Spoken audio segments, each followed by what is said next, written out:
తల్లి ఏం చేస్తుంది అంటే ఈ అమ్మాయి తల్లి చాలా డీటెయిల్ గా తన బిడ్డను ఏ విధంగా బండి సాయి భగీరథ్ అత్యాచారం చేసిండు అనేది point to point, pin to pin, A Moinabad farm house ఎట్లా చేసిండు, ఏ కాజాగూడ బేస్మెంట్ ఎట్లా చేసిండు, సర్వీస్ అపార్ట్మెంట్స్కి ఎట్లా తీసుకుపోయిండు, ఏ విధంగా చేయరాని పనులు, ఇక్కడ మహిళలు ఉన్నారు కాబట్టి నేను కొన్ని చెప్పలేను, చేయరాని పనులన్నీ ఏ విధంగా చేసిండు అని చెప్పి మొత్తం కూడా గ్రాఫిక్ డీటెయిల్స్ అందిస్తుంది. అదేవిధంగా నా బిడ్డకు సంబంధించిన వీడియోలు, నా బిడ్డ అతనితో తిరిగినప్పుడు సంబంధించిన వీడియోలు ఏవైతున్నాయో ఆ వీడియోలు అన్నీ కూడా సోషల్ మీడియాలో సర్క్యులేట్ చేస్తున్నారు. దీనివల్ల మా ప్రాణాలకు ప్రమాదం ఉన్నది, అదేవిధంగా మా ఇజ్జత్ పోయింది అని చెప్పి తల్లి చెప్తూనే, అదేవిధంగా ఈ బండి సంజయ్ వాళ్ళ ఇంటికి మమ్మలను పిలిపించుకొని మమ్మల్ని బెదిరించి మీరు పోయి అర్జెంటుగా నిర్మల్లో బాండ్ పేపర్ మీద సంతకం పెట్టండి, మళ్ళీ మా అబ్బాయి జోలికి రామని అని చెప్పి కూడా ఆ తల్లి రాసింది. ఆ తల్లి కంప్లైంట్లో రాసింది. ఇవేవి కూడా కంప్లైంట్ల పెట్టలే, ఇవేవి కూడా ఎఫ్ఐఆర్లో రాలే. ఇక సైబరాబాద్ పోలీసు వాళ్ళు ఏం ఎఫ్ఐఆర్ రిలీజ్ చేసిండ్రయ్యా అంటే ఇక అదొక కామెడీ అండి. వాళ్ళు సెక్షన్ 11, సెక్షన్ 12 కింద ఎఫ్ఐఆర్ రిలీజ్ చేసిండ్రు. సెక్షన్ 11, సెక్షన్ 12 ఎఫ్ఐఆర్ ఏందయ్యా అంటే చూడండి ఎంత ఘోరమో. అక్కడనేమో ఏ అమ్మాయి అయితే అత్యాచారానికి గురైందో ఆ అమ్మాయిని నిందితురాలుగా పేర్కొంటూ కరీంనగర్ కమిషనర్ పోలీసులేమో నాన్ బెయిలబుల్ కేసు పెట్టి 10 సంవత్సరాలు జైలుకు పోయే కేసు పెట్టిండ్రు. ఏ తల్లి అయితే నా బిడ్డకు అత్యాచారం జరిగింది, మల్టిపుల్ టైమ్స్ అత్యాచారం జరిగింది, ఆ అమ్మాయికి సంబంధించిన వీడియోలన్నీ కూడా సర్క్యులేట్ అవుతున్నాయి అని చెప్పి ఏ తల్లి అయితే మరి కంప్లైంట్ ఇస్తే ఆమె ఇచ్చిన కంప్లైంట్ మీద కేవలం 3 సంవత్సరాల శిక్ష పడే కేసు.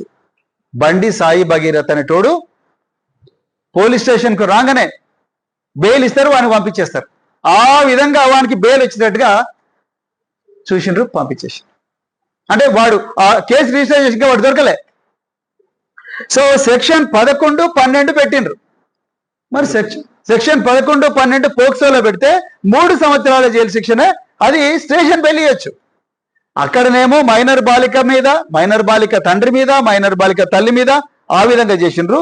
ఇక్కడ సైబరాబాద్ పోలీసులు ఈ విధంగా ఆ అమ్మాయి బాధితురాలుగా ఉండి కంప్లైంట్ ఇస్తే వాడిని బండి సాయి భగీరథ్ మీద 3 సంవత్సరాల జైలు శిక్ష పడేటట్టుగానే, అంటే స్టేషన్ బెయిల్ వచ్చే కేసులు, సింపుల్ కేసు పెట్టింది. ఇక సరే తర్వాత 9వ తారీఖు నాడు మేమందరం కూడా బీఆర్ఎస్ పార్టీ ఆఫీస్లో అదేవిధంగా చాలా మందిని కూడా గొడవ చేసినాం, ఈ అమ్మాయికి ఇంత ఘోరం అవుతుందా అది ఇది అంటే. కనీసం అప్పుడు కూడా సెక్షన్ మార్చలేదు. మీరు చూడండి ఎంత దుర్మార్గమైన వ్యవస్థ ఉన్నదో. మరి ఈ మధ్య కాలంలో జరిగింది ఏంటి?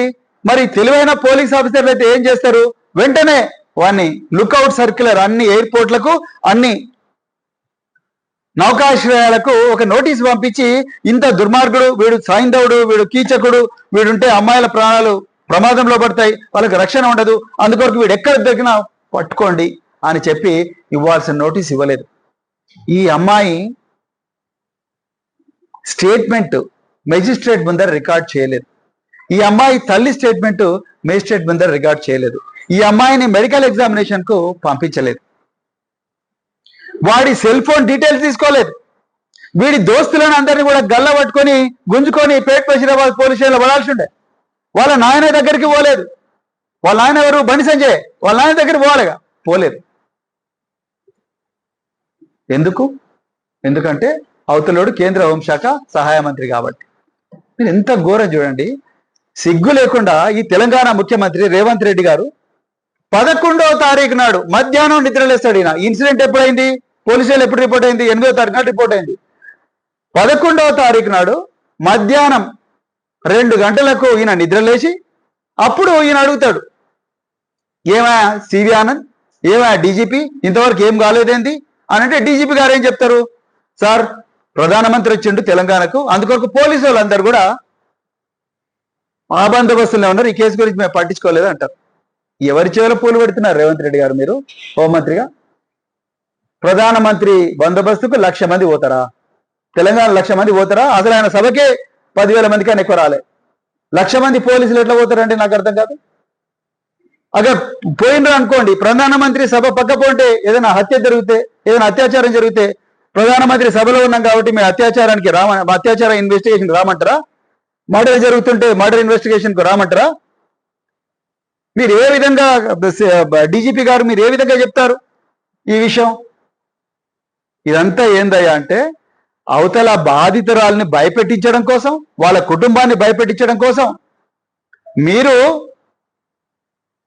అక్కడేమో నాన్ బెయిలబుల్ కేసు చేసి, అది ప్రాపర్, అది మెయిన్ కేసు. ఇక్కడనేమో లైట్ కౌంటర్ కేసు. మన ఊర్లలో మనం ఒకరినొకరిని కొట్టుకుంటే కేసు కౌంటర్ కేసు అంటాం కదా. ఫస్ట్ పెట్టినందే బలంగా ఉంటుంది, తర్వాత పెట్టినంది బలంగా ఉంటుంది. అందరికి తెలుసు. ఊర్లలో ఏమంటారు, మన గుమ్మడం ఏ గ్రామం పోండి ఎవరిని అడిగే చెప్తారు. జడ్డపల్లి పోయినా చెప్తారు, లేకపోతే పాన్గల్ పోయినా చెప్తారు. కేసులో ఫస్ట్ పోయినందే న్యాయం ఉంటుంది, సెకండ్ ఉంది అది ఎంత పెద్ద కేసు అయినా కూడా అన్యాయమే, నువ్వు కావాలని పెట్టినావు అంటారు. యాక్చువల్గా ఇక్కడ జరిగింది కూడా అదే. రిటర్న్ కేసు నువ్వు అక్కడ చేసినావు కాబట్టి నువ్వు ఇక్కడ పెట్టినావు. ఏమయ్యా వాళ్ళు కరెక్ట్ పెట్టిండ్రు. అక్కడ కరీంనగర్ ఏమని పెట్టిండ్రు, ఈ అమ్మాయి అంట 16 సంవత్సరాలు 17 సంవత్సరాల బాలిక, నేను సబ్బుత బిడ్డ అని చెప్పి బెదిరిస్తే ఈ బండి సంజయ్ కొడుకు 50,000 రూపాయలు ఇచ్చిండట భయపడి. నాకు 50,000 సరిపోవు 5 కోట్లు ఇవ్వండి అని చెప్పి ఈ అమ్మాయి వాళ్ళ తల్లిదండ్రులు డిమాండ్ చేసిందట. నమ్ముతారానండి? వాళ్ళమ్మ 48 లక్షల ఫార్చునర్ కార్లో వచ్చింది పొల్యూషన్. వాళ్ళని ఈ ముష్టి 50,000 కోసం ఎగబడతారా? ముష్టి 50,000 కోసం తమ బిడ్డ జీవితాన్ని బజారుకి ఇడుస్తారా వాళ్ళు? ఎవరి చెవులలో పూలు పెడుతున్నారు? పక్కా ఇది రేవంత్ రెడ్డి గారు డీజీపీకి చెప్పిండు, బండి సంజయ్ కొడుకుని ఎట్లనే కాపాడాలి అంటే ఏం చేయాలని అదంతా చేయండి అన్నాడు. అంటేనే 2 కమిషనర్లకు ఇన్స్ట్రక్షన్స్ పోయినట్టున్నాయి. వెంటనే వీళ్ళు జీడీ ఆపి ఈ గేమ్ ఆడిండ్రు. అక్కడనేమో నాన్ బెయిలబుల్, ఇక్కడనేమో బెయిలబుల్ కేసు పెట్టిండ్రు. ఇవాళ నేను రెండోది అడుగుతున్నా,